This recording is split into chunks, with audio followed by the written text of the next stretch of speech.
Welcome to the City of Heroes podcast, a resource for the casual Heroes gamer. Your hosts, Chooch and Viv, are here to explain basic and advanced features of CoH, as well as give tips and answer your questions about this great MMO.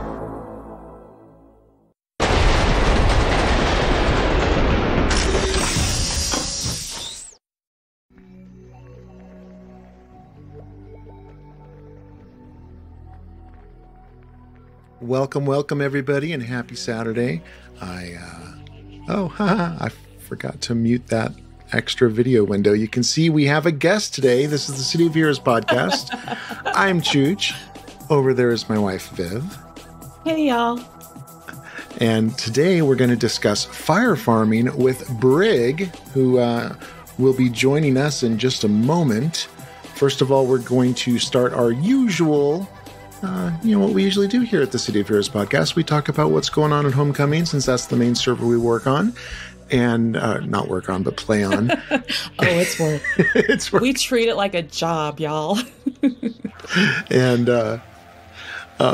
and so here we go.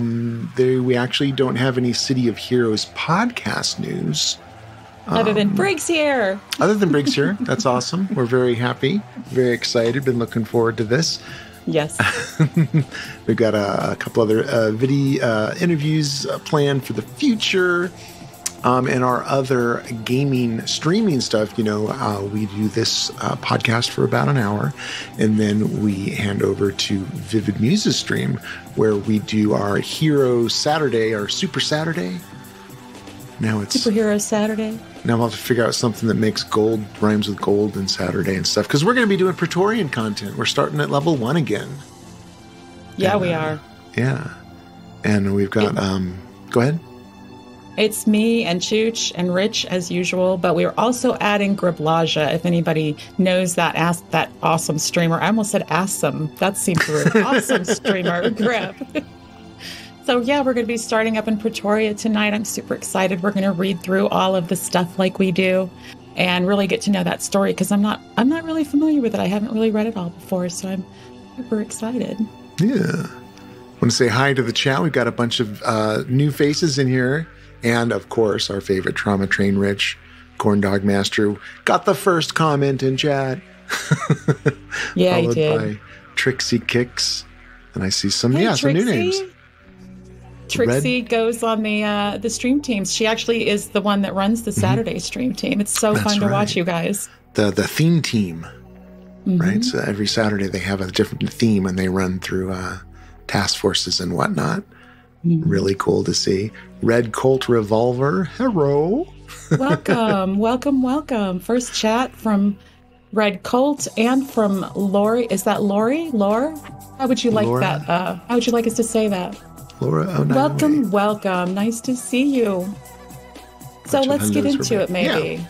Do we have more? Let's see. Secret revealed you work for Homecoming. Oh, man, I would be bragging. I would be so proud. There's Dythok's walk on. Hello, Dythok. Hey, Dythok. Welcome back. Our favorite Kildian. One of our favorite Kildians. Sorry. Doll, welcome. That's Mrs. Brigg. Very nice. Well, thank you to everybody for joining us today. I know that you guys all have questions for Brigg, so let's get through this bit. And there's not a lot of news, and I didn't check this morning, so hopefully there's nothing new. But there is a costume contest. I shared about this in our Discord, Chooch, if you want to put the link up. I shared this in the Discord a couple of days ago for folks that may be interested, because there's not a lot of time on it remaining. But the caretaker made an announcement for a costume contest of sorts. He says, Hero Corps has recently begun a second renaissance, has begun to reassert its presence in our fair city, our lovely isles, and to devastated communities worldwide. Not every hero saves the cheerleader or the world, but plenty of us here on the ground do the work for the common folk so that we can all keep soldiering on. So who are we? We're the Hero Corps. Who are we? And then they do the side eye. It's your turn to tell us. We've been crawling over this code for a little over 2 years now, and we want player-driven ideas for this project. Hero Core will be featured in a few of the new upcoming story arcs. Story arcs coming up, guys. But we don't want to keep all the fun to ourselves. What we want are honest, hardworking heroes with a great look. If you think you have a great vision for a hero for hire, then you are hereby invited to develop costumes for Hero Core NPCs. What the team wants is to give players a chance to stake some ownership in the game they love. So we're asking for your best costume submissions for Hero Core heroes. They'll be featured as named bosses hired by other agencies to shore up security. There are a few stipulations, but only a few. The top and bottom, and there's pictures. So hopefully, Chooch, I'll post a link in a second. I've got the screen up. Oh, perfect.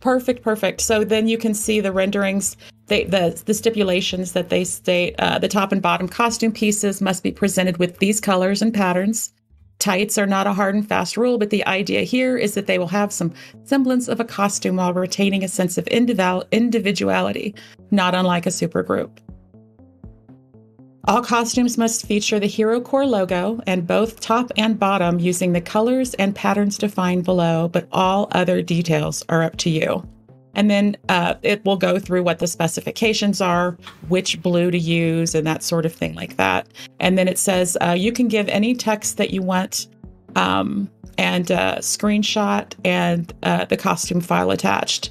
They are not asking for names, biographies, origins, powers, or archetypes.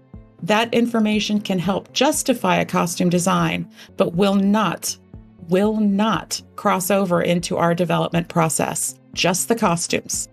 We are hoping to maintain a small amount of surprise when these NPCs show up, so you'll be curious and wary of their abilities.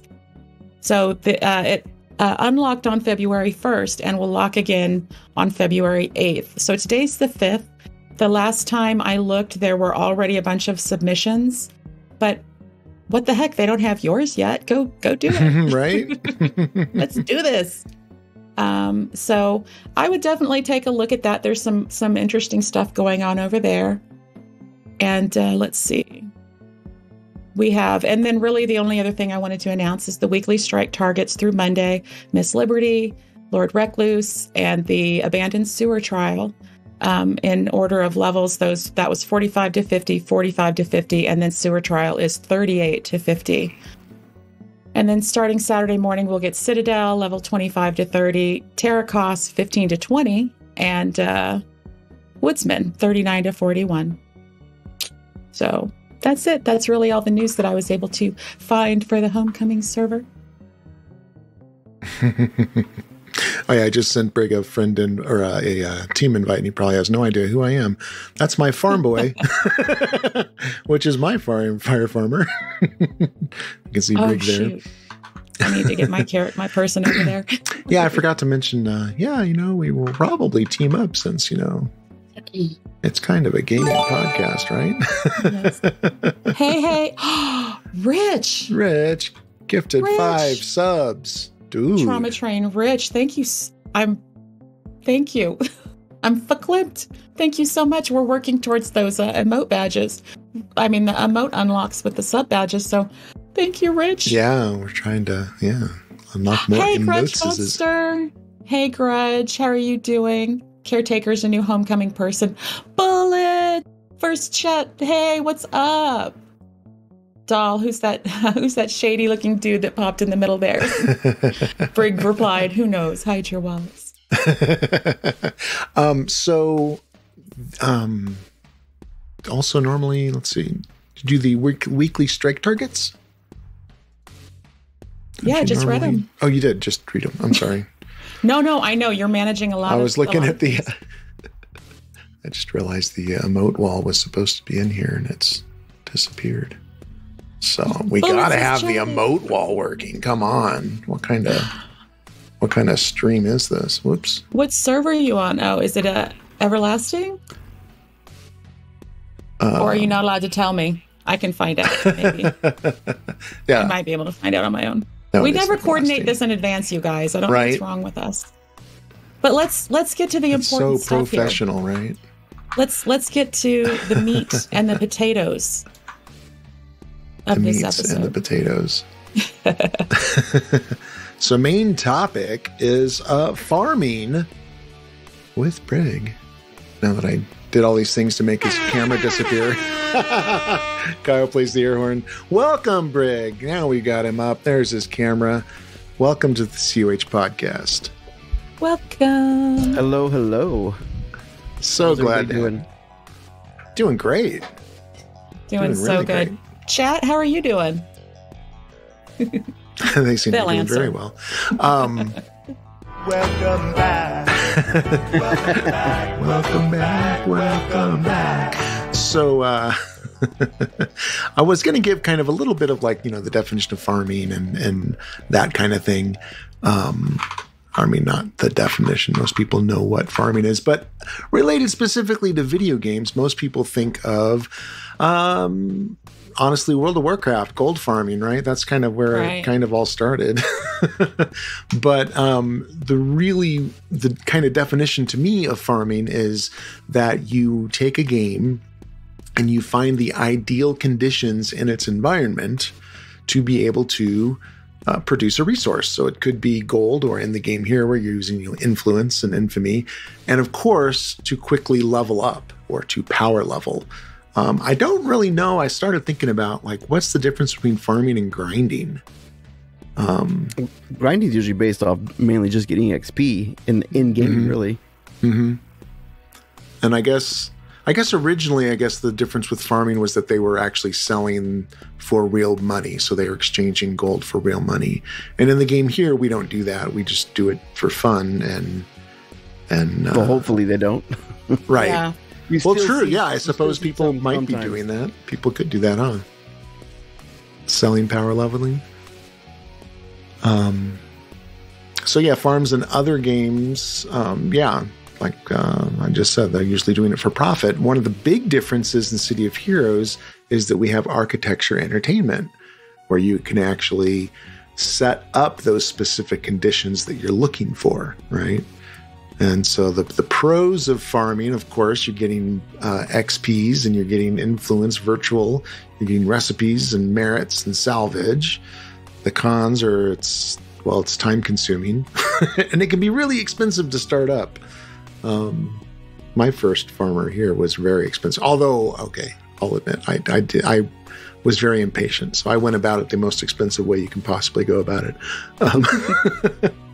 And there's kind of a distinction within City of Heroes that isn't for other games, is that there is a difference between active farming and AFK farming, where you actually set up something beefy, then walk away from your computer and let it clear a map on its own. And boring. Yeah. Within City of Heroes, there are some non-architect entertainment farms. The only two that really came to mind, and I did a couple searches, but it's a hard thing to search on because there's so many kind of generic terms. Looking up farm or build or mission or whatever. But so I know that there's a Dark Astoria mission arc that people farm for Empyrean merits. It takes less than 5 minutes to run, and you get a couple Empyrean merits every time you do it. And I just totally drew a blank on the contact name. I've done very little Dark Astoria stuff. Yeah. I got dragged across a couple full story arcs and then never went back. Oh, yeah? Oh, no. I think it's Heather Townsend, right? Yes, Heather Townsend. It's so the dark. main one. Yeah, right. It really does. Yeah. It is the zone it says it is. So, yeah, Heather Townsend, you can go to Ouroboros, hit the crystal, and you can run her arc really quick, and you get Empyrean merits. And, that's what I did for, I think, to get coolers, since apparently I'm an impatient gamer, to get him fully tier 4 incarnated the first time. And then in Paragon Island, there is a demon farm that people run. It's from I think that's a Maria Jenkins arc. I also had that. Did I have that bookmarked? I didn't have that bookmarked. Sorry. It's not as fun as Briggs' Fire Farm. It is known. And those are the only really two ones I could think of. Yeah. Non-AE. Yeah. I mean, there was a bunch back in the day, like the Battle Maiden map. There was the Chimera map, which was the old ninja farm, which was my first introduction to farming, or power leveling, as they called it back then. Right. LFT, power leveling, level 1, looking for group. Right. But that was the ninja farm for me. Nice. Is there a map you would like? Rich just sent another sub. Thank you. Nice thing about Brigg's farm is being able to punch Doll in the face. Very now let's explain. There are some characters of Doll's in there. There's at least I think there's 2 of hers in there that I have beaten down a few times myself. While we chit chat, is there a map that would be cool that we could jump into? I mean, if you wanted to do a quick one, we could always do the Shiva Shard one. That's usually the easiest and the fastest. Sure. I mean, it's not as fun as back in the day when it actually used to be the comic book convention costumes, the cosplayers, but it's still, it's the community costume, so it's pretty cool still. Yeah. What number is that? That one is 125. Oh yeah. So I'm going to check up with the chat real quick. Oh, sorry, Brigg, go ahead. Well, it was funny because when I was making it, I had 122, and I was like, oh no, I want to get 123, because for some reason, in my life, everything revolves around 123. Which oddly enough, I read a horoscope book, and I went to my birthday, and it said people born in this day are obsessed with 123. I'm like, whoa! Oh man, that's too much on the nose. I know, right? It freaked me out because I was like, I don't believe in this horoscope stuff, and I was like, oh wow. But I wanted 122, so I backed out and went to go do it again, and it jumped to 125. I'm like, damn it, I missed it. Wow. Opportunity lost. If people haven't done AE, we are currently in Pocket D. There's one in Atlas Park and a few other zones. You tap I think there's almost every zone has one now. Every zone? I think so. Pocket D's obviously the easiest one to come together because heroes and villains like.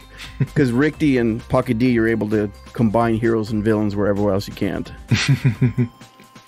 So you come into the computer and you browse, and so you can look for a specific ARC ID number, or you can look for keywords, and then you can sort them by length and stuff like that. We've done a few of these on Viv's stream and posted on the podcast on YouTube, but you talk to the computer, you get your mission, you come over here, you talk to a contact, and you ask about available missions, and you read the text, and you accept it, and then you say, see ya, and then you jump into the action.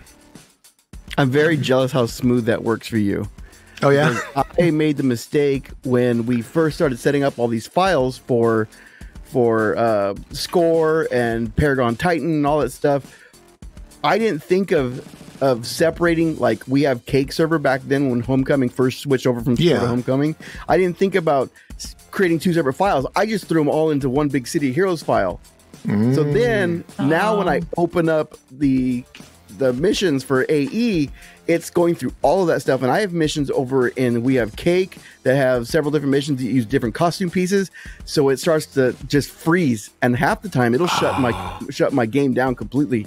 Wow. So usually when I'm streaming and I'm farming, I'm just in, all right guys, we're gonna play the waiting game, we're gonna see if this crashes, and so far I've been lucky while I'm streaming, but when I'm by myself it crashes, maybe because I get impatient and start clicking, come on, hurry. Right. The elevator yours effect. Went really smooth. I'm glad you didn't ask me, can you start the mission up? Well, about that. If you'll send me an invite, I found you guys. Cool. I didn't see you on. I'm on my second. Oh, I guess I don't have that in global because I'm on my second account as well. Oh, okay. I'll send you. I don't think they have. So I'm going to catch up on the chat while we sort that out. Let's see. Yep, Heather Townsend. Doll confirms it was Heather Townsend in Dark Astoria. For some reason, Rich wants a side of broccoli. I don't know. Usually it's corn dogs. Corn dogs with broccoli? No, normally just he corn wants dogs for him. Yeah. Doll says, well, it won't clear a map on its own unless you do short maps. Even then, sometimes you have to go pick up stragglers. Yeah, for AFK farms, for sure. Yeah. Let's see. It's not going to farm itself, Rich says, of course. Direct maps, council maps, family maps. Oh my, Taxi says, hey, Taxi, welcome. Lions and tigers and bears. Oh my. That's true. Some people warheads. Some people do have, I suppose, for the defeat missions, some people have maps that you could consider farming for sure, because you don't complete the map, right? You invite people into the mission. They do a bunch of clears to get those, and then you exit before you finish. Oh, I've had some bad eggs too back on live where you're out there just farming, power leveling people just for the goodness of your heart, and they come in and troll the mission and go click all the glowies just to finish it. Yeah. I'm like, you son of a bitch. There is a special level of hell. So then you're playing the character hop game. I gotta go load this mission with this character, jump over to my farm, or I'll be right back. Nobody leave the mission. It's like, it was a mess. Yeah. Like, thanks a lot, dude. JPS in JPSH Nost says, I'm just going to call you JPS, that's okay. We used to farm outdoors really early in the game. Oh gosh. Street grinding? I mean, yeah, I remember like my first, I guess, farming would be taking a level 1 into the sewers in Atlas Park with a team and just mowing through. Remember the olden days, Brigg, when we used to have to go to the sewers? Yeah, it would get really good, but then at one point you would start to wrap around towards the next city and the level will start dropping again. Right. Oh man, we got to move. And then you'd be like, okay, well, I guess now's the time to go and train, because there wasn't a trainer in the sewers. Nope. So everybody would suicide train. Everybody would try to run into a mob to get wiped out real fast and spawn back in AP and train up. Yep. But when you did that, Express. exactly, like what Brigg mentioned, when you started to get to those other city doors and the levels would start to drop, it would take forever for those little lower level ones. Then you have to go find. It was such. Thank God for Brigg making these farms for us, you guys. We have it so easy now. Well, now, I mean, there was a lot of things that people would find, like exploits, that I was like, how the hell did you spend the time to figure that out? Just weird things, like you have to have this one character here. You have to make sure that its leg is pointing east, and you take this one character, you put on top of the building, and you make sure that one leg is dangling over, and his nose is pointed to the west. And I was like, how the hell did you figure this stuff out? Wow. It was crazy stuff, and I was always impressed. I was like, wow, that's dedication. Yeah. So from the chat, Doll says, I did the Heather grind on Shamira, the girl I'll be bringing to the event tomorrow, over and over. Yeah. It's a grind. Hey, Ash, welcome. Or we can just do the taxi hack that she showed everyone. And Dark Astoria isn't so dark anymore. Oh, did you mess with change the GFX on it? To get rid of the fog, the darkness. Welcome, Grab. JPS says, back when we'd pull all of Perez Park into a trash can. Oh, yes. Oh, that was something I did for a long time, was the dumpster farming, or the train cart farming. Yeah. Oh, my gosh. But I would go to the Freak Show, which is in, Brickstown, I think, or Craze Falling. And I would go over there and I would just grab that entire area of Freak Show and pull them right into that stupid car. And I would do that for hours, because, we'd be using tanks that were super strong, but they didn't do that much damage. So you either had a bunch of people with you, or you just took your sweet time and trying to kill as much as you can. Yeah. Kyle says, I remember AE when it was new, always felt the farming was cheating, but nowadays it's a nice way to jump a few levels here and there. And I'll tell you what, Kyle, I was of a similar mind. I didn't feel like I had accomplished as much if I didn't get the levels in missions. And that's a totally fine way to think. But since I've been streaming and paying more attention and learning from other streamers, and Lord knows I learned so much from the viewers about the set enhancements and just how vital they are. And then Chooch started farming to get influence and stuff for us for our sets. And I was like, well, I don't want to be a kept woman. And so I started farming too. And it's way more fun than I thought because I'm not a melee person. And it's kind of teaching me how to do melee a little better, but in a controlled condition because I do Briggs's Fire Farms and I use Briggs's build. And my girl kicks ass. So She does. my wife, Lori, didn't really play the game on live. I got her to play, and she played for a couple weeks, but she had all kinds of other games she was playing as well. But she, so now when we play now, I got her set up with a farmer. That's the only thing she'll do in the game. She won't come in and just play the game. She just wants to farm because it makes her feel powerful. I was like, Nice. hey, teach their own. Yeah, exactly. It's crazy because that first week of AE was the week that freaking killed Positron, Matt Miller. He killed his freaking role in City of Heroes with Cryptic, or NCSoft at the time, because he went on a rant after AE was announced because of all the new 50s that were suddenly springing up out of nowhere. He was so mad that people used AE for farming. Yeah. And I'm like, come on, you knew that was going to happen. Yeah. Somebody had to have brought this up. So Taxi says, no, I didn't change the GFX. When I'm in the SG base too long and exist, the fog is lifted and interzone can be seen. Wish it was a hack. And exit, the fog is lifted. Got it. Yeah. So we do have a few questions that we wanted to ask too. Let me see. I know, Chooch, did you want to start with any? Sure. So, obviously you did play on live. So what was your shard? Originally, I was on Protector.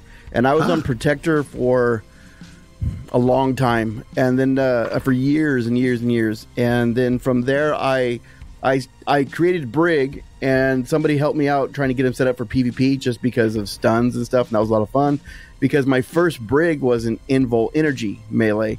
And I had so much fun, but then the nerf came later, so that sucked. But I got into PvP with a bunch of friends, and so then at one point the server transfer happened, and I went over to Freedom, and I think I was on Freedom for maybe a year or two, and then the free-to-play came about, and I'm like, well, I'm paying for the game, I'm going to jump over to Exalted, which was the new paying server, and then I was on that server until like maybe 6 months until it was shut down, because I had met a bunch of friends who were running a radio show online every Friday. We had Daz Marvelous, we had Most Amazing Healer, which is my buddy Ma, Rastafari Man, Cherry, there was Stone Templar. We had a bunch of people that we were all on this radio show, and we all got really close to the point that we'd have Christmas shows, we've had birthday shows, we'd send each other presents. It's got to the point now that we actually meet places. We all met, several of us met in Vegas last week. Very cool. But they were from Champion, and Rasta and I were both from Protector, so we all went to Champion and finished the last like 6 months out there. So yeah, I kind of jumped around a little bit in the last few years. We mainly played Champion. Yeah. Champion forever. Yeah, I met a lot of really cool people from Champion. Yeah, I really loved it there. I have 2 questions from Taxi, actually, if I can go ahead and ask them, Chooch. Yeah, of course. Taxi, Team Taxi. Let's see. Can you elaborate on why farming appeals to you so much? You know what, for me, and it might be the instant gratification thing. I liked, this is for all games, I liked watching the levels. And as long as I'm leveling, it gives me a goal, and I just watch that number go up and up and up really fast. And I mean, a lot of you can remember from the early days of City Heroes, it was a grind. Like, especially when you hit level 30, it was like, oh my God, this is going to be a nightmare. And thank God that they eventually, like around 2005, 2006, they upped the XP in the 30s, but that was a grind. So it was hard keeping that, like, oh, I got to get to this next level. And so when it came to power leveling, all of a sudden it was like, oh, I can get all these levels really fast. And then after several dozen 50s, I did not want to do the standard content anymore. I did not want to go all these starter missions and do these things over and over and over. I didn't mind the ones from Unai and Mary Jenkins and all those, because at least you got to fight in AV, which was super fun. But those early missions from like 1 through 40, where you're just doing the same map, the same mission over and over, run into a building, defeat the people, click the glowy, repeat. And I was like, I can't do this again. So that's when I started. That's when I made my first fire farmer and started doing the ninja missions. And eventually that morphed into a fire can that I started running battle maiden missions. And I would just give out free power levels to people when they were like, oh, 10 million. I'm like, what? 10 million? Eventually that became, a billion. You wanted to do a farm. Yeah. I was like, holy crap.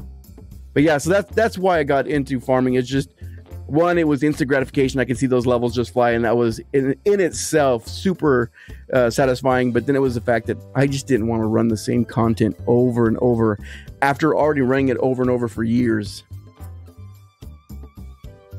Hopefully that answered your question. Yeah. That was a good one, Tax. That was an easy one.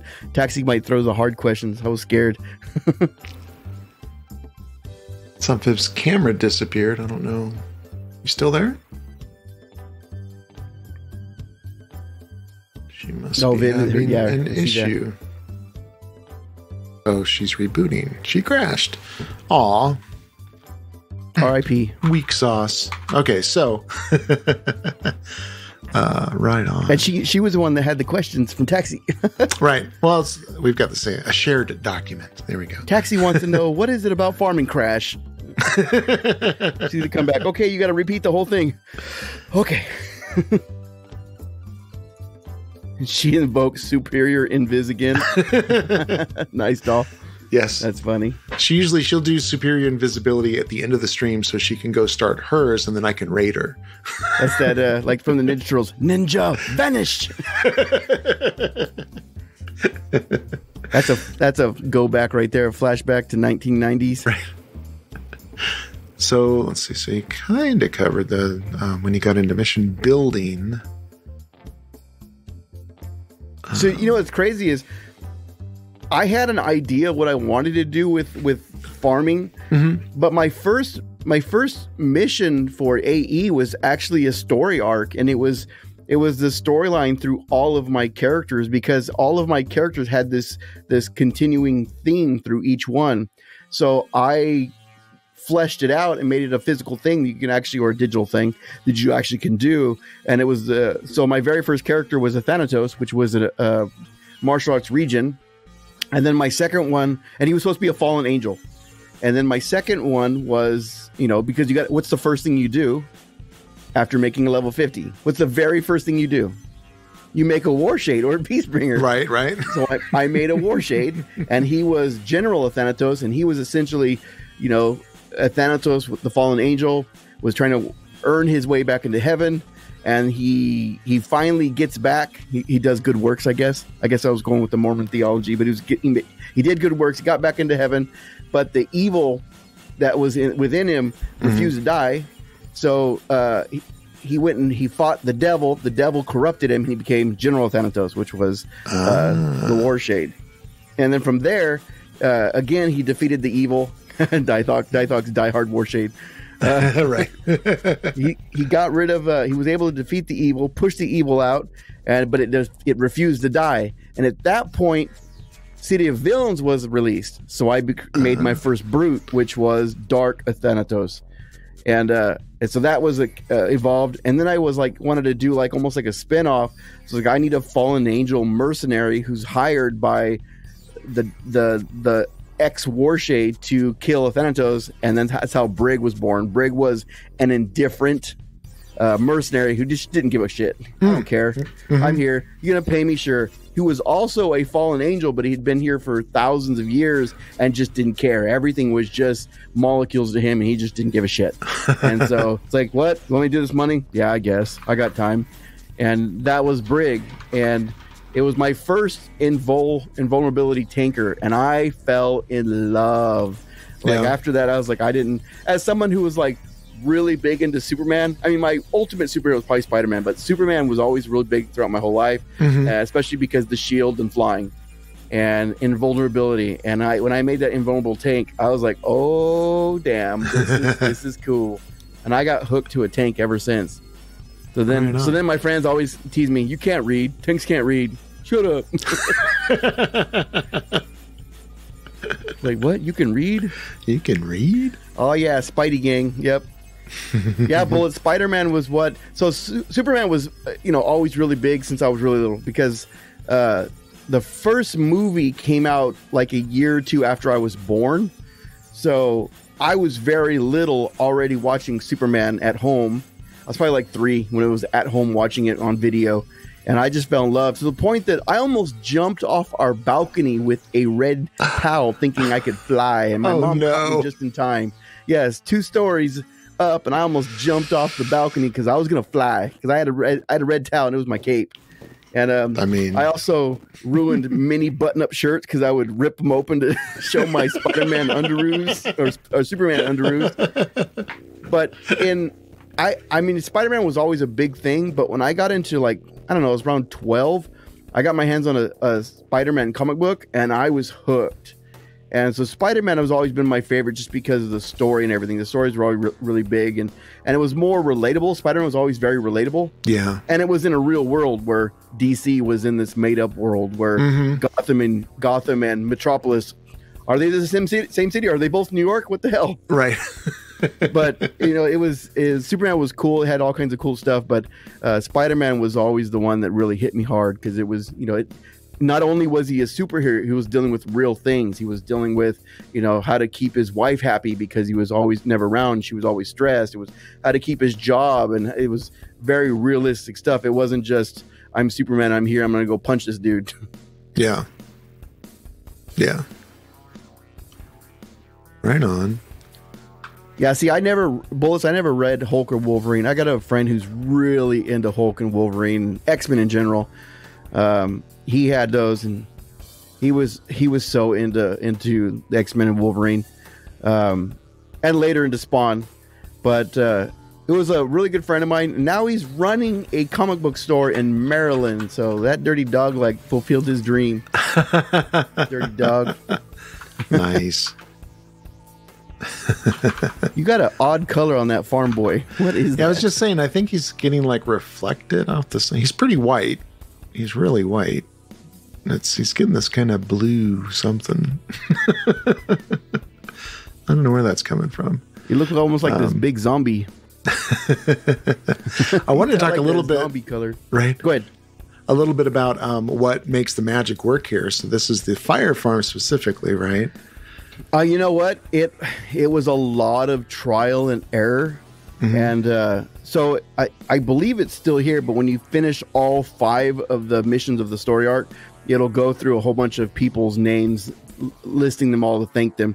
Because there was a lot of people that I had in here testing it for me and telling me, hey, this seems like it's too hard, or this one's making them run, or this power is only causing a mess, causing too much of a recharge, so they're hitting the same thing over and over. Mm-hmm. There was a lot of trial and error, so I would do different things in different combinations of powers and sets, and it took a lot of effort from people to help me get the builds right.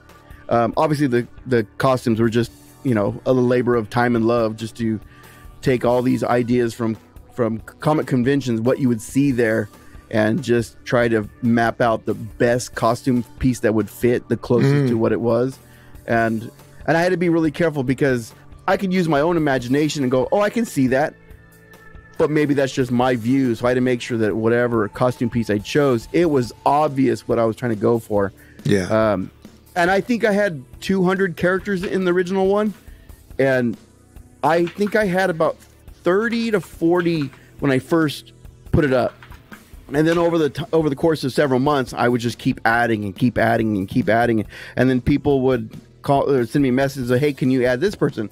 That's a great idea. Let me do that. And then people started doing Comic-Con Fire Farm costume contests, where they had to create a character that you would see at a comic convention, name it the same way mine was. So if it was Superman, his name was Steven. So they had if they made like the Scarlet Arrow, I'm making up a name, his name had to start with an S and be Sebastian or something. And so they had to go with that theme, and I would always end up being an honorary guest judge. So I would go there and go, all right, the top 3 winners, They're going in the farm.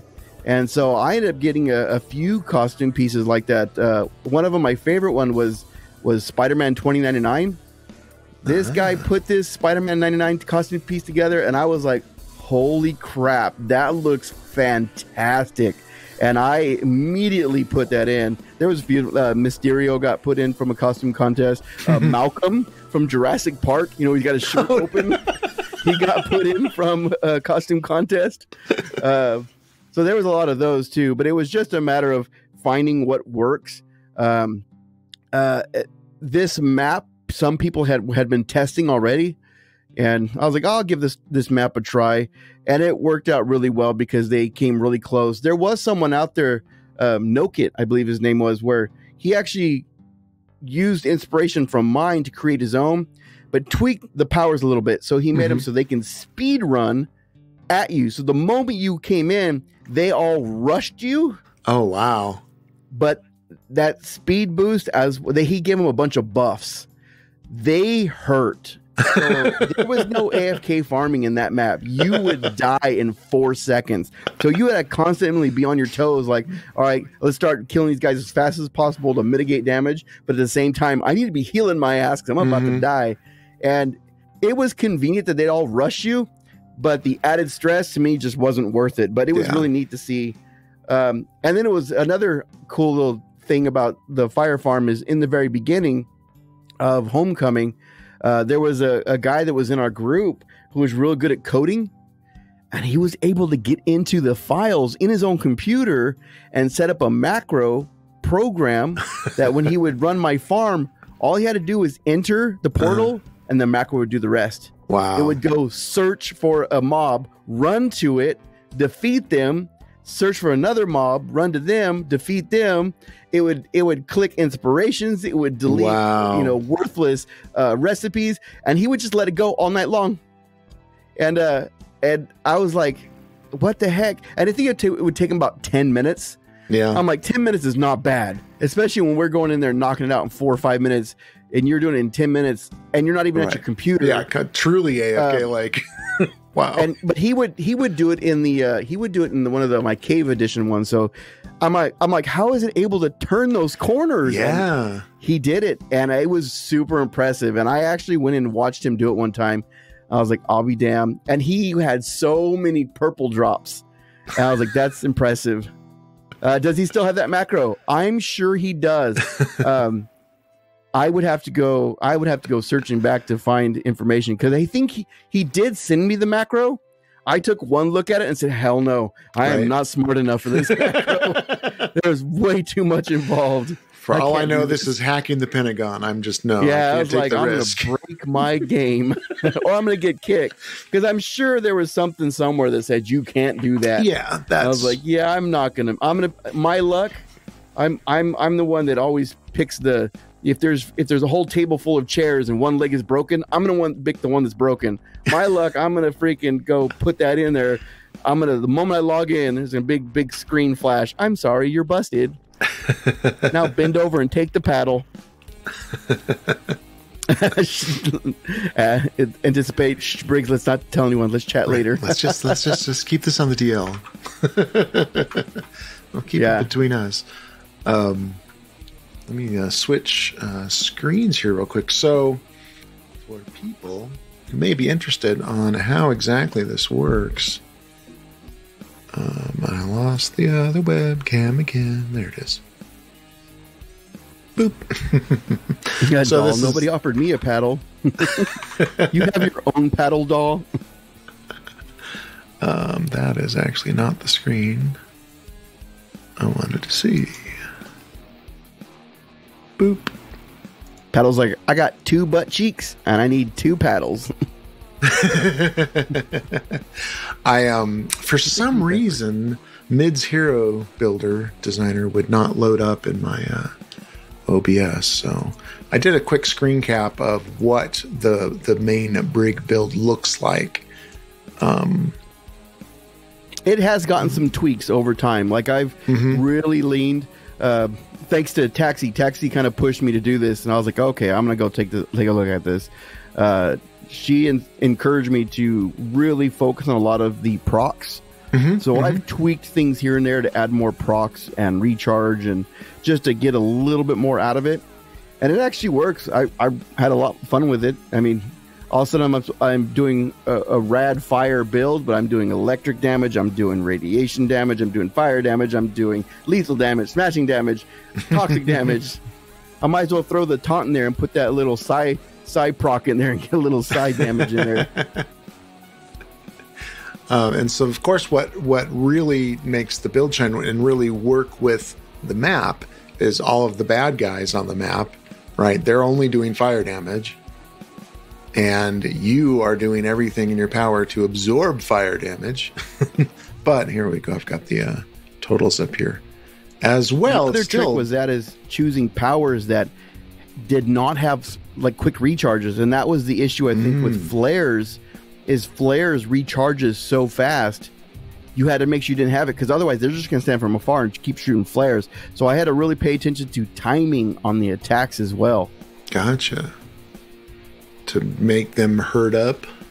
Exactly, to make them herd. And the crazy part is that only really works well with tanks and brutes, because they have the inherent taunt built in. They will still rush you on any other character, but the moment they get you and you hit them with like a burn or something, they're gone. And then they're going to run away. They're going to throw a blast at you, and then they're going to run back. So it's a lot slower. Doable, still functional, just a lot slower. Right on. Yeah, doll, that may not be my most newest this one. Is actually, this was from YouTube. That's probably my video one. Yeah. It's the main video one. Yeah, I've done quite a few little tweaks to it here and there. Like I said, these sets, when I went to build this guy, I was really just curious about farming because I hadn't done it all before. I had been doing some, what I call the auction house shuffle, buying cheap recipes and tumbling them and selling them for profit. Yep. And so I made up a bunch of cash, and I was like, well, yeah, I want to see what this farming thing's about, and I know you got to have a special build and all this. And so I went and I threw this up into mids, pulled out, and I was just complete. I don't even remember if it had to be the most expensive time you could possibly hit the auction house, right? And I just had a shopping list, and I'm like, I want it now, just whatever it takes. And it probably cost me like 800 million to completely outfit. That was one of the things I would always warn people. I was like, this is not a cheap build. You're going to need a lot of event sets. You're going to need a lot of purple sets. It's not going to be cheap. I burned a lot of merits. But now back then, the what you could do though, it doesn't work anymore because people have kind of caught on. But back then, you can go buy like the really crappy, like the Kismets and the defense ones that nobody ever uses, right? And then flip them to your Luck of the Gamblers or anything like that, and nobody knew that. So you'd get these Luck of the Gamblers that were going for like 15 million, but the Kismets were going for 100,000. Yeah. So you just buy up all those and just convert them all, and you would save a lot of money because conversions were really cheap. And then you can also spend your merits on them. You can buy them; they were super cheap. They're a lot more expensive now, but people caught on. So now you go get like the highest, like your Numina Convalescence, Regeneration, Recovery. They're going for, I don't know, 10 million, 20 million, whatever they are now.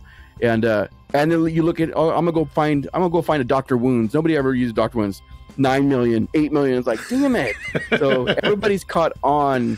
And it was fun because that first week of Homecoming, my buddy and I, Ma, which is Most Amazing Healer, we went out and we just started getting all these defense enhancements, and we started reselling them for Luck of the Gamblers, the global recharges. And we were making like 300 million a day. And and this is when the market first opened up. Yeah. And at the same time, I was also posting a whole bunch of other enhancements just to even it out because I felt guilty. So I'd run my farm, I'd throw a whole bunch of enhancements on there, and then that way I was selling, things that were cheap and creating some sort of a market on the auction house. That was before my Comic-Con farm crashed the server and they had to move it to Canada. I didn't realize that was a contributing factor. I'm pretty sure it was. Highly populated, right? Because it was at its peak. It was right after it. It was right after I had posted it, and all of a sudden it went crazy. And then next thing you know, the game starts crashing, and they're like, "Oh, we're moving to Canada, and then we're gonna have more servers." And then, yeah, it took like 2 days for my farm to hit Hall of Fame after I reposted it. Nice. And there's actually a bunch of different maps that I get a little mixed up. So we've got this one, we're on Arc ID 125. And it seems like, I don't know if are they optimized for like experience or influence? Or is that just they were. Now it doesn't matter. Out? Now they're all the same because they had 2 sets. I think might have the list right here. Mm-hmm. Let me see here. I know there's... Oh, I'm on the wrong character. One of my characters' ID has all the list of them. Here, 1 second. I can pull up on the forums. The forum has all of them with like a little list on them, what they do. Homecoming forums. Because at one point, I made the actual normal level 50 farm for 54s, and then I created alternate versions for farming influence, and then they took away the exemplar lock, which I kind of felt cheated out of. I was like, that's been there since live. Why would you pull that out? Yeah. It's like, I'm giving up my XP to get more influence. That seems like a fair trade, but I guess they felt that we were farming too much and making too much off of it. Mm-hmm. So they pulled it all away. Let's do this. There we go, right there. I'm going to look at my signature in the forums because I have them all listed right there. And I should say, I started to say, the reason that this really works is because of how the enemies are tuned, and so that you are absorbing that, or reflecting the damage, deflecting the damage, absorbing the damage, all that, and you are in turn doing the damages that they're susceptible to. So you can run them all at, you run it at +4 × 8, and since it has you level 1 level down, that's where the money magic happens in the game math. Yeah, so all the farms you see were like the dollar sign, and it was designed specifically for the influence, and they were the ones that they automatically exemplar you to 49. So you're focused, you're forced into exemplars, you're making double influence, but that does nothing anymore. So there's no difference between running a 50 and the 49. They're all the same. And then, of course, I had like 4 of the Smashing and Lethal ones, which was very hard to set up, trying to figure out the exact combination of attacks. And a buddy of mine, we went back and forth trying to figure out the best combination. And when I thought it was great, when I thought it was set up really good, I was like, okay, we're good. We're ready to go. We're locked in. And then, and just on paper, it looked great. I go in there. We got murdered instantly. I'm like, okay, that doesn't work. So we had to go back to the drawing board and redo it again and come back in. And nope, that's not going to work. So yeah, it was this. The Smashing and Lethal was tricky. I think we ended up with one of the bird attacks, but it was one of the attacks that, because the biggest thing I'm looking for with creating the fire farms is is the timing. And the other one is hidden damage. I don't want any hidden damage. If I say it's Smashing and Lethal, it's only going to be Smashing and Lethal. There's not going to be any hidden fire, no hidden energy, no hidden toxic, so that you can gear your character towards just one. And so whenever you're in a farm and you see someone with the fire sword attacking you, they're dealing out Smashing and Lethal damage. Okay. They're like, hey, this is supposed to be a fire farm.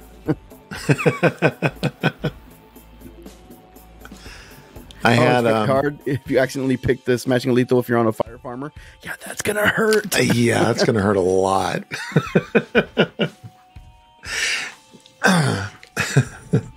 And I appreciate that you also have a build posted for PvE content, so you can take this brute and do an alternate. Because they're not really built for the real world. No, and I did figure out a way to get it very balanced. I mean, it's only focusing, I think, on melee defense, which is primarily what you're going to deal with as a brute. But it did focus on resistance more across the board. So yeah, so it's really nice taking a fire farmer build that's retweaked to PvE into a normal like task force, because suddenly you're a brute doing a ton of damage. You're like, oh my goodness. The only real one I have a problem with it is that the defense debuff, you get hit with that and you're going to be scrambling a little bit. Other than that, it runs great. But yeah, did Viv ever get a chance to ask the second question from Texie? She did not. Let's see what the actual one was. If you could only give one tip of advice for a new farmer, what would that be? Don't farm unless you already have a 50. Like, play the game. Because I mean, if I had started from the get-go just farming, I wouldn't have enjoyed the game as much. It was the time that I spent playing the game and learning all the crazy story arcs. And we were actually talking about this, I think yesterday with Doll, is just the original Richter invasion story is my favorite. It's been retconned now. Now there's supposed to be more alien from an alternate dimension. But in the beginning, if you do the Dr. Sheridan story arcs, and I think it's in Brickstown, or it might be Craze Folly. I think it might be Crazy. It might be Brickstown. I always confuse those two. Yeah, you're gonna mix up. But if you do the original story, you find out, spoiler alert, that it's they're not actually aliens, and they're actually us from the future that were testing their speed of light and end up going back in time. So it's us evolved, like we eventually evolved to that for some weird reason. I don't know why. I mean, it's kind of weird. You get the evolutionists in here, and they might get upset, but it's us evolved. And so they started testing him and realized that we all have the same organs, and that the Lost was the first evolutionary step to becoming that. That's why they're a little bit of both. And I was like, oh my God, this story is amazing. And then years later, they took my RCS, my Richter crash site, destroyed it, and made RWZ, and now they were aliens. I'm like, oh, you totally ruined the story that I loved so much. Like, I loved the whole alien thing. But it's because of stuff like that. If I had gotten into farming, I would have just blasted through a bunch of levels. I would have done nothing but farming, and I would never got to experience the game.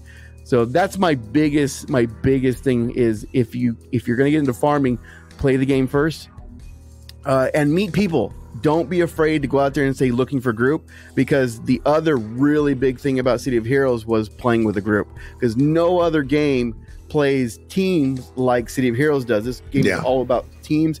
It has been rebalanced many times, even though every time they balance it, we hate it. And then after time, we're like, oh, okay, I see what you did. That makes sense. But it's all geared towards team play. Not like other games where, like, I have a mission, you can come with me, I can show you a waypoint, but you're not going to get shit from it. Where City of Heroes, we're all going to get the same amount of XP, we're all going to get the same stuff, and we're going to share it completely. There's no standing around waiting for a spawn to pop up, and then 5-10 people jump in to attack it, and the last person to hit it gets credit, so that the other 9 people have to stand around and wait for it to respawn in 30 minutes.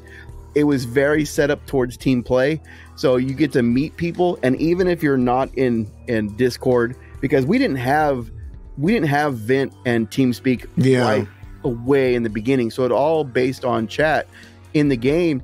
And I have friends today that I met in late 2004, early 2005 that I still are friends today. Like, you meet a lot of cool people, you get a lot of good experiences. The gameplay of this game and the community, I mean, granted, you always have bad apples out there, but you end up making like long-lasting, really good friendships. So if you're farming, it's gonna be a very solo game, and the friends you do make are the kind of friends you may or may not want to keep.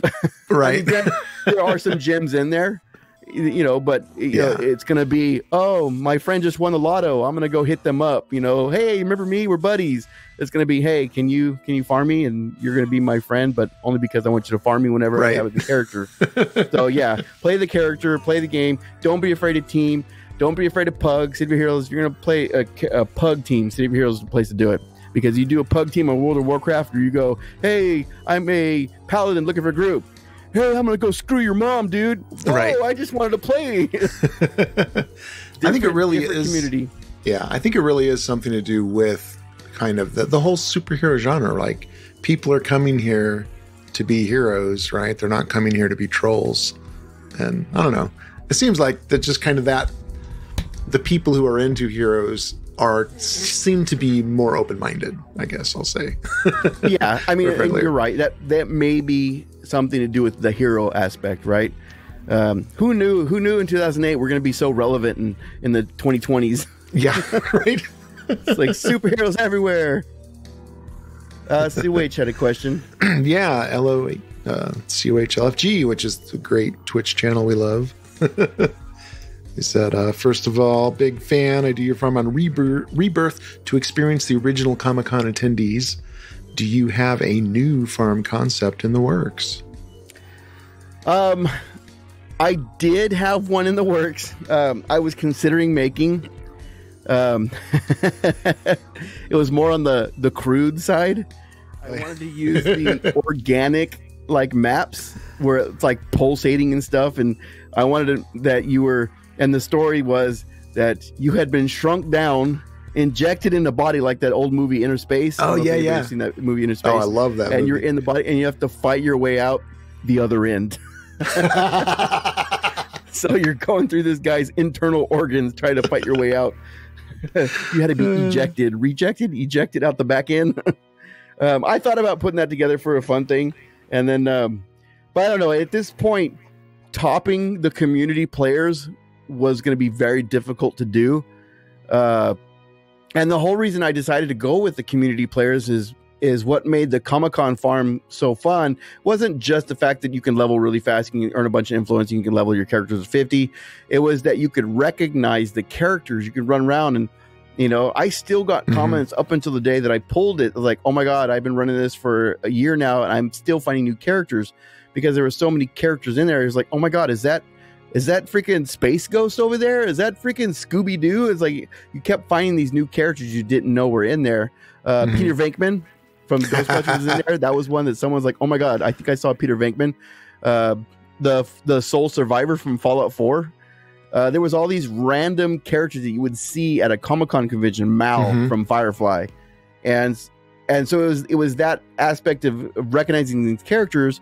So when I got notified that it had got an auto ban because so many people were reporting my farm because I'm using copyrighted characters, I'm like, but it's a cosplay. Right. It's a parody. The parodies are protected from copyright. Yeah. I was like, I'm not playing them as that character. They are this guy Steven, who's in a Superman costume, who's got playing with fire because he's an arson. It wasn't supposed to be that character, so it was protected by parody stuff. And then, but there is a auto ban threshold built into the game. Oh. And when so many people hit it, it auto banned it.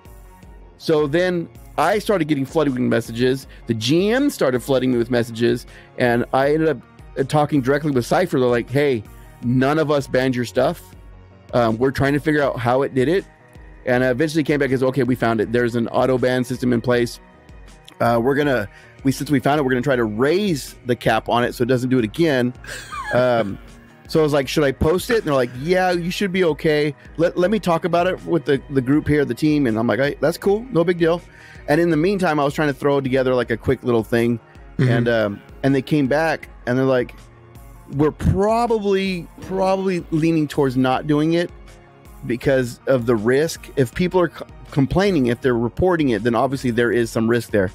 And I'm like, you know what? I'm fine with that. I don't want to be the reason that the game gets taken down again. Yeah. I don't want to kill the game because Marvel or Disney gets involved and because of me. And I'm like, I've got a different idea. I'm trying to stay with the whole recognizable aspect of it. Right. And I will take our costumes. I will put a post out there, and I will collect people's costume files, and I'll put us in there. So that way it's, oh my God, that's my buddy. Or, hey, I'm going to kick my wife's ass. And the coolest part about that whole thing was they set up the next patch notes. I made it into the patch notes. I was like, sweet. Holy shit, I made it into the patch notes. I was like, has that ever happened before? I was like, holy crap.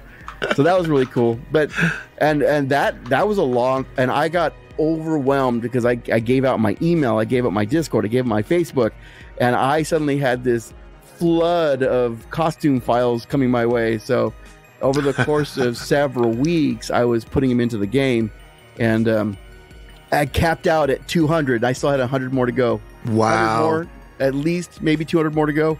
And the file for, even though they increased the file, because it used to be like, it used to be really, really small. You can only have like 30 characters in the costume. They bumped it up. And so, so I was able to get 200 in there. I think that file is at like 99.8% full. I can't add. I was deleting words like "the" from the description because I was like, we're gonna go Kevin Malone style here from The Office. Make happy, It's right. Clear mish. I was like, I can't keep all these letters in here just to get it below 100% because it wouldn't let me upload it. And then once I got it at 99.8%, I was like, we're good, we're done, go. Right. And then instantly hit Hall of Fame, which means I can no longer edit it in any way. I was like, I sure hope there's no errors because it's done. That's too funny. We had a really great comment from Predatoaster.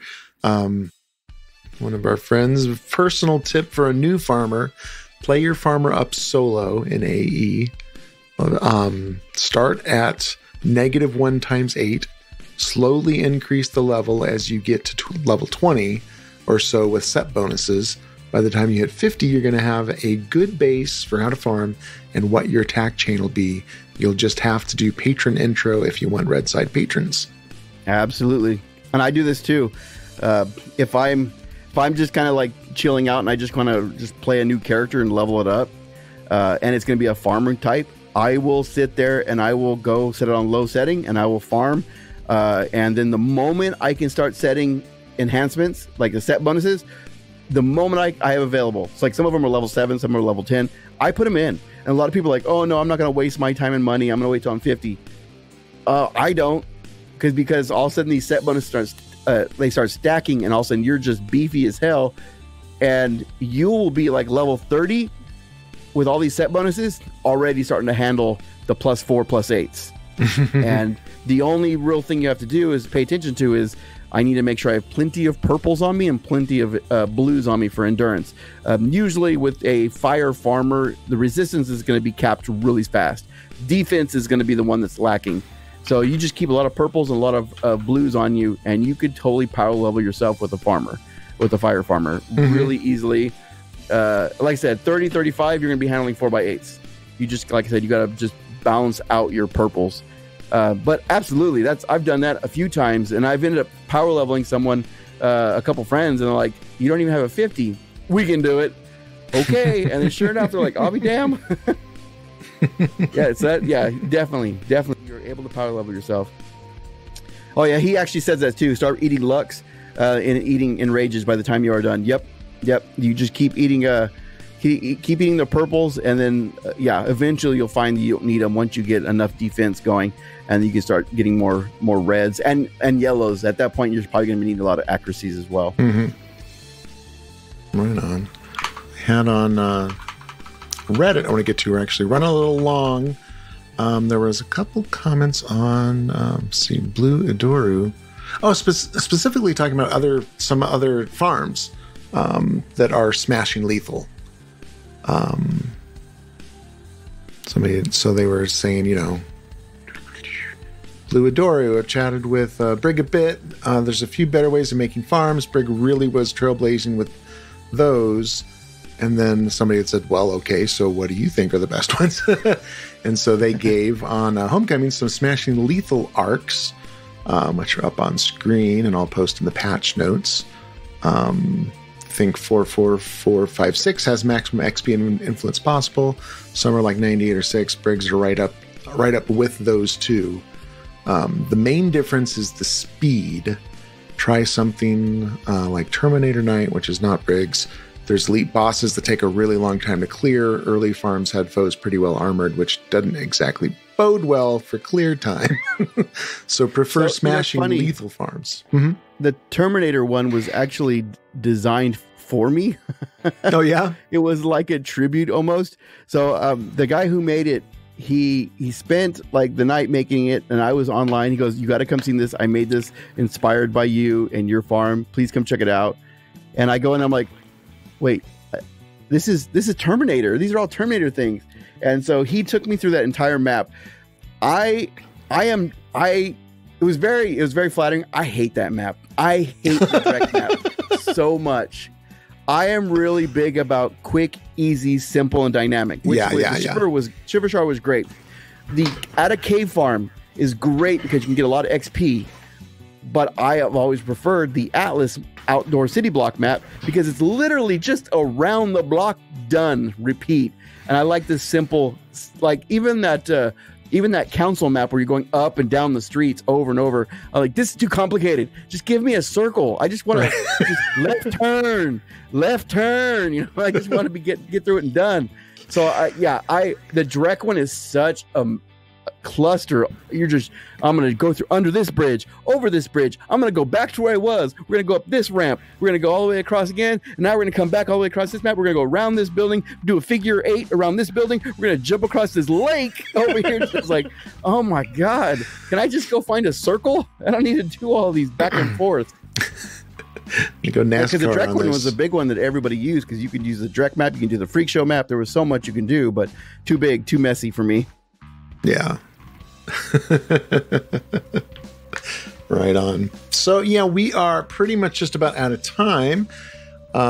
Is there gonna do a shout out in our chat here to Brigg's Twitch channel, Brigg Live. I know you've been doing a lot of 7 Days to Die. Mostly I've been doing 7 Days to Die lately just because I've got the creative bug.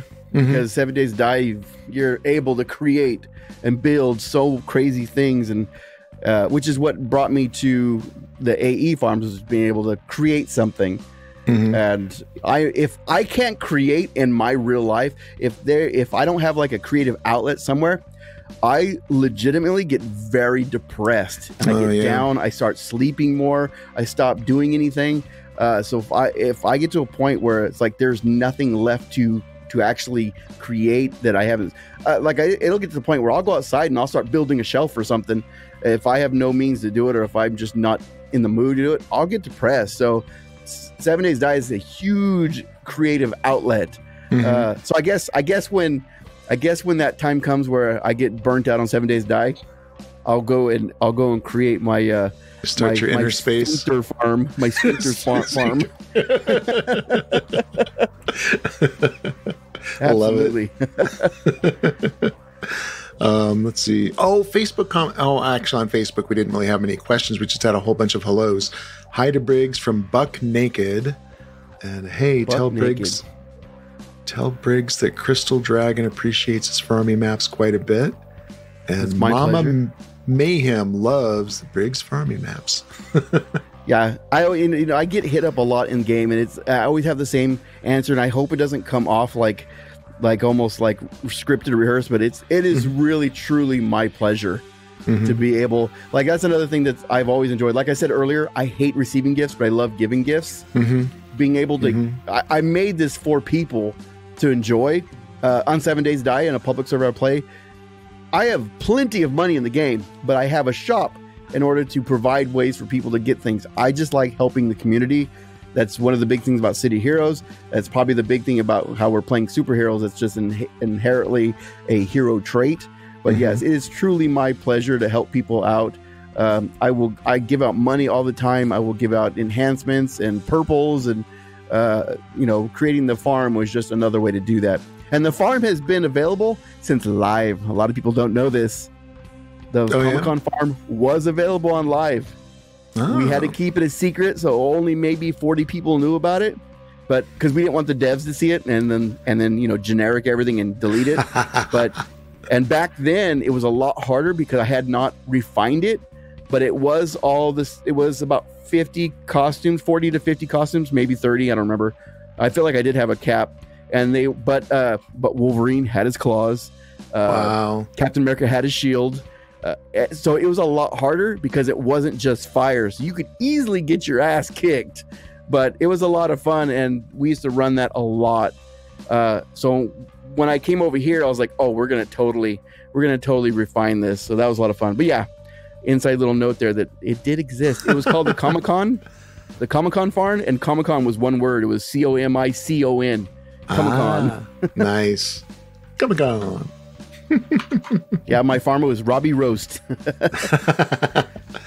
Very cool. Well, I think that's going to wrap it here for us. Is there anything else you'd like to plug? Viv says to mention the spotlight for tomorrow.